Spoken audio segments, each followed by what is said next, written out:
जानकारी का तो स्फोट हो गया, लेकिन ज्ञान का कोई आता पता नहीं। ये हालत है आज की। इसी प्रकार बुद्धिमत्ता ये एक हथियार है, ये आपको टूल मिला है, इसका आप इस्तेमाल कैसे करते हैं वो संतुलन से करना, ये बहुत ज़रूरी चीज़ है। जो ये विश्व चल रहा है, प्रकृति चल रही है, चांद तारे चल रहे हैं, ये सब एक विशिष्ट बुद्धिमत्ता से चल रहे हैं, लेकिन उसके पास संतुलन है।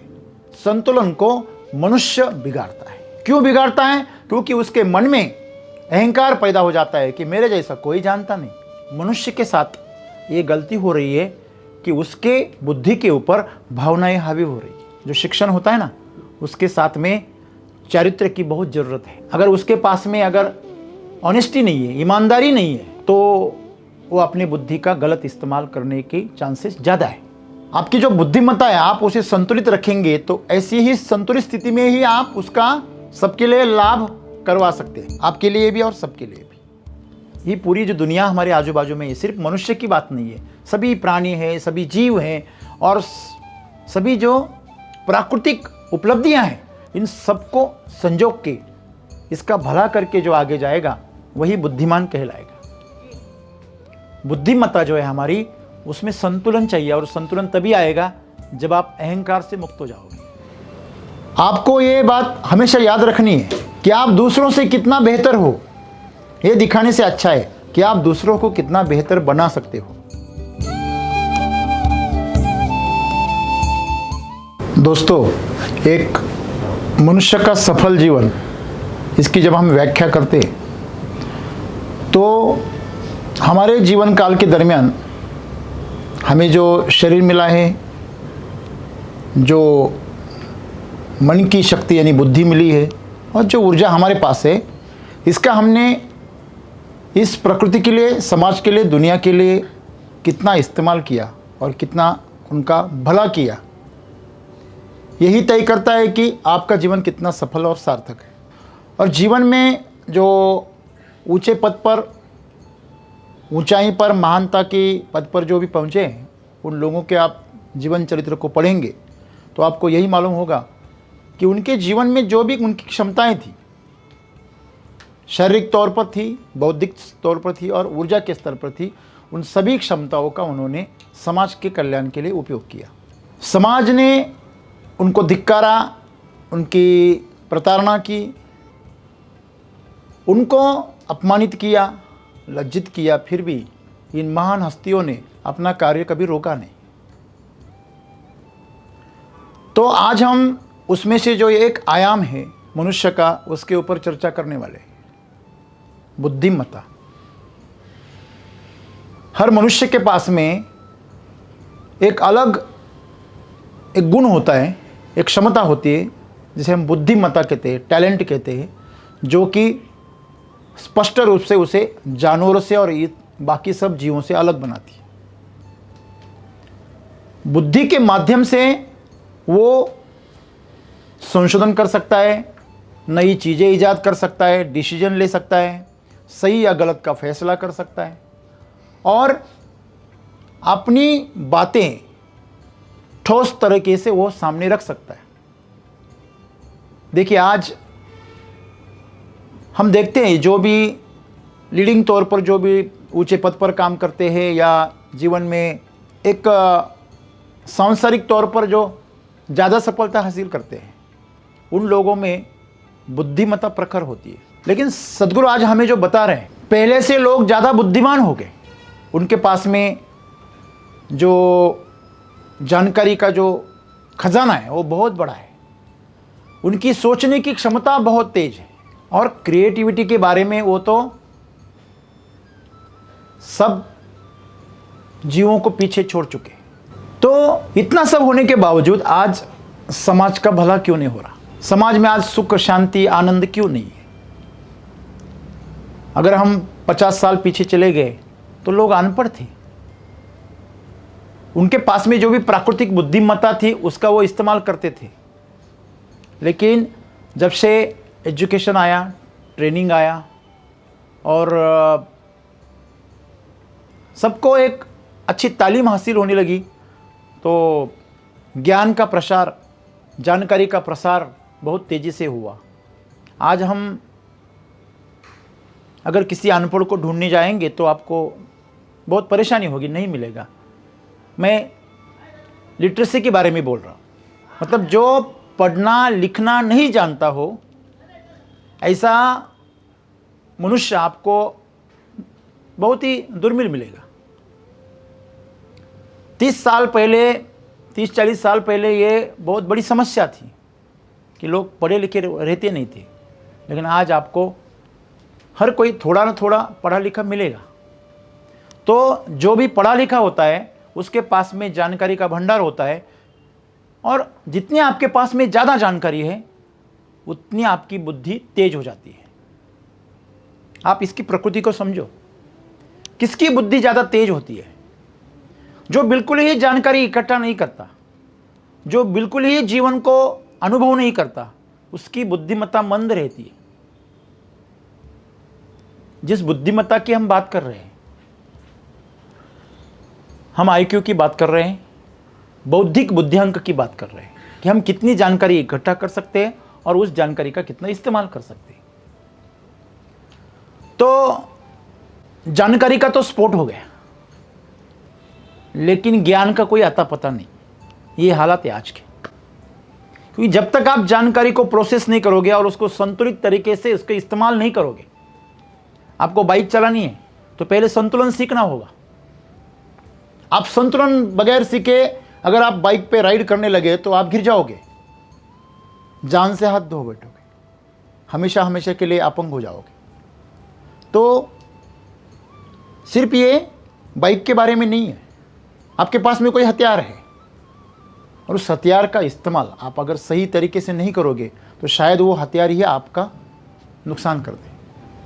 तो अगर आप उसके बारे में संतुलन नहीं जानते तो वही जो आपका हथियार है वो आपको नुकसान पहुंचाएगा। ठीक इसी प्रकार बुद्धिमत्ता ये एक हथियार है, ये आपको टूल मिला है, इसका आप इस्तेमाल कैसे करते हो वो संतुलन से करना ये बहुत ज़रूरी चीज़ है। आज हम जो सामने देखते हैं कि जिनके पास में बुद्धिमत्ता है, जब लोग पढ़े लिखे हो गए तो सवाल पूछना सीख गए, लेकिन उनके सवाल संतुलित नहीं होते। वो बातें रखना सीख गए, अपनी बात मनवाना सीख गए, लेकिन हठी हो गए। हठी होने से उनके अंदर अहंकार बढ़ गया। मैं बहुत जानता हूँ, ये जो सोच है उनको अज्ञानी बनाती, क्योंकि इस संसार का जो ज्ञान है, जो जानकारी है वो अनंत है। हम तो सिर्फ हमारी बुद्धिमत्ता की बात करते हैं। जो विश्व में जो ये विश्व चल रहा है, प्रकृति चल रही है, चांद तारे चल रहे हैं, ये सब एक विशिष्ट बुद्धिमत्ता से चल रहे हैं, लेकिन उसके पास संतुलन है। आपने कभी देखा है कि किसी कुतिया को बिल्ली हो गई, ऐसा देखा है आपको कभी? नहीं, गलती से भी नहीं होगी नहीं। किसी आम के पौधे पर केला आ गया, ऐसा देखा कभी आप? नहीं, प्रकृति ऐसी गलत काम नहीं करती। उसकी बुद्धिमत्ता सीधे चलती है और संतुलन से चलती है। फिर संतुलन बिगड़ाता कौन है? संतुलन को मनुष्य बिगाड़ता है। क्यों बिगाड़ता है? क्योंकि उसके मन में अहंकार पैदा हो जाता है कि मेरे जैसा कोई जानता नहीं। उसके अंदर भाव पैदा होते हैं अपमान के, महत्वाकांक्षा के, बड़प्पन के। तो उस भावों की वजह से वो अपनी बुद्धि को इस्तेमाल करना वो भूल जाता है कि उसे कैसे इस्तेमाल करे। तो उसके बुद्धि के ऊपर वो भावनाएं हावी हो जाती। अगर कोई जज है और उसके सामने उसका अगर बेटा ही अगर अपराधी बन के आ गया तो यहां पे उसकी बुद्धि संतुलित रहेगी तभी काम कर पाएगी। अगर वो भावना के प्रभाव में आ गई तो वो अपने बच्चे को छुड़ाने के लिए वो कायदे कानून ढूंढेगा, उसमें से रास्ते निकालेगा। क्या ऐसा नहीं है? ऐसा ही है। इसलिए मनुष्य के साथ ये गलती हो रही है कि उसके बुद्धि के ऊपर भावनाएं हावी हो रही है। डॉक्टर बाबा साहेब आम्बेडकर जी ने एक कॉलेज में भाषण देते हुए कहा था, जो शिक्षण है ये शेरनी का दूध है, जो भी इसे पिएगा गुर्राएगा। तो उसके अंदर अहंकार पैदा होगा, उसके अंदर एक घमंड पैदा होगा, उसके अंदर उसका गलत इस्तेमाल करने का विचार पैदा होगा। इसीलिए जो शिक्षण होता है ना, उसके साथ में चरित्र की बहुत ज़रूरत है। अगर उसके पास में अगर ऑनेस्टी नहीं है, ईमानदारी नहीं है, तो वो अपनी बुद्धि का गलत इस्तेमाल करने के चांसेस ज़्यादा है, और वही हो रहा है। जितना गलत इस्तेमाल पढ़े लिखे लोग करते हैं, उतना अनपढ़ लोग नहीं करते। मैं हमेशा एक बात कहता रहता हूँ कि जो अनपढ़ लोग होते हैं ना, वो ज़्यादा से ज़्यादा एक पाइप चुराएंगे, जो किसान पाइप कर लेते हैं ना पानी लेके जाने के लिए, उसमें से एक पाइप चुराएंगे या कुछ उसके चीज़ें चुराएंगे। लेकिन जो पढ़ा लिखा होता है ना, वो पूरी की पूरी आपकी जो पाइपलाइन है वही चुरा लेता है।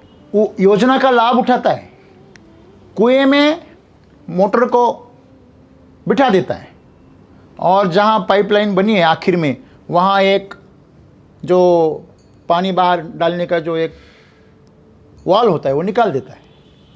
बीच में पाइपलाइन होती ही नहीं। वो इंटेलिजेंट है, तो उसका टैलेंट वो वहाँ यूज़ करता है कि खोद के कौन देखेगा, उसका तो फोटो नहीं निकाला जा सकता। दोस्तों, ये समस्या है। समस्या ये है कि जो पढ़े लिखे हैं, जो बुद्धिमान है, ज़्यादा बुद्धिमान, वो अनपढ़ लोगों को ठगते हैं। इसी का नतीजा है कि आज सब तरफ हम क्या देख रहे हैं, बहुत बड़ा फासला देख रहे हैं। कुछ बहुत फ़ायदा उठाते, कुछ बिल्कुल ही नुकसान में है, घाटे में है। तो इसकी वजह है हमारे बुद्धि का असंतुलित इस्तेमाल। तो सद्गुरु आज यही बता रहे हैं हमें कि आपकी जो बुद्धिमत्ता है, आप उसे संतुलित रखेंगे तो ऐसी ही संतुलित स्थिति में ही आप उसका सबके लिए लाभ करवा सकते हैं, आपके लिए भी और सबके लिए भी। अगर आप सबका नुकसान करके खुद का लाभ करते हुए दिखाई भी देंगे, तो बाद में आप बहुत घाटे में जाएंगे। जो लोग भ्रष्टाचार से, लूटमार करके, गलत तरीके से, गैर कानूनन या शोषण करके संपत्ति इकट्ठा करते हैं, उन लोगों की आखिरी जीवन पूरा बर्बादी में चला जाता है, फ्रस्ट्रेशन में चला जाता है, बीमारी में चला जाता है, उनकी अगली पीढ़ियां बर्बाद हो जाती। लेकिन ये समझता कौन है, ये सोचता कौन है? कोई नहीं। तो अगर आपकी बुद्धि से, आपकी जो भी आपके अंदर जो भी होशियारी है, उसकी मदद से आप अगर दूसरों का भला कर रहे हैं, तो आपकी बुद्धि संतुलित है। आपने देखा होगा, आमतौर पे हर कोई पढ़ा लिखा मनुष्य दूसरों की बात काटने के लिए उत्सुक होता है।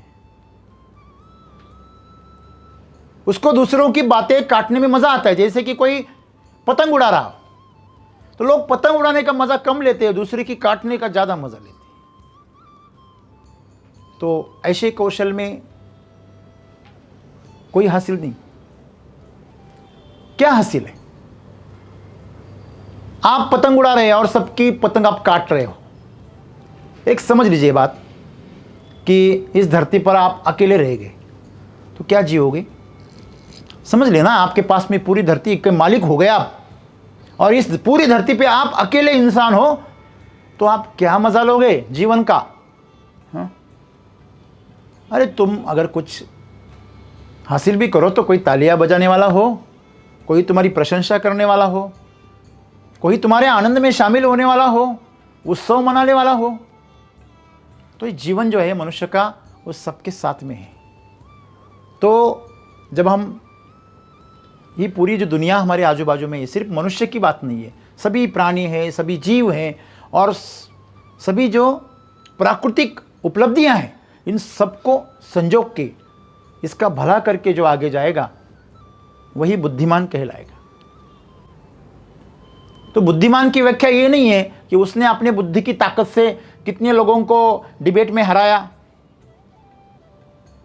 कितने लोगों को चुप कराया, कितने ऊंचे पद पर चला गया, कितनी संपत्ति हासिल की। ये बुद्धिमत्ता का असली लक्षण नहीं। तो असली लक्षण क्या है कि आपकी बुद्धिमत्ता के माध्यम से आपके साथ कितने लोगों का भला हुआ, आपके जो आजू बाजू में जो प्रकृति है, जो दुनिया है, वो कितनी खुशहाल हुई। तो बुद्धिमान आदमी वही कहलाया जाएगा जो अपने आसपास में स्वर्ग बनाता है, और वही मूर्ख कहलाएगा जो अपने आसपास नरक बनाता है। मुझे एक बात कहिए, आज हर मनुष्य पैसे के पीछे पागल हो रहा है, अहंकार के पीछे दौड़ रहा है, घमंडी बना हुआ घूम रहा है, लेकिन आखिर में जब उसका जीवन खतरे में आता है तो पैसा भी काम नहीं आता और घमंड भी काम नहीं आता, वो तो अड़चन बन जाता है बहुत बड़ी। तो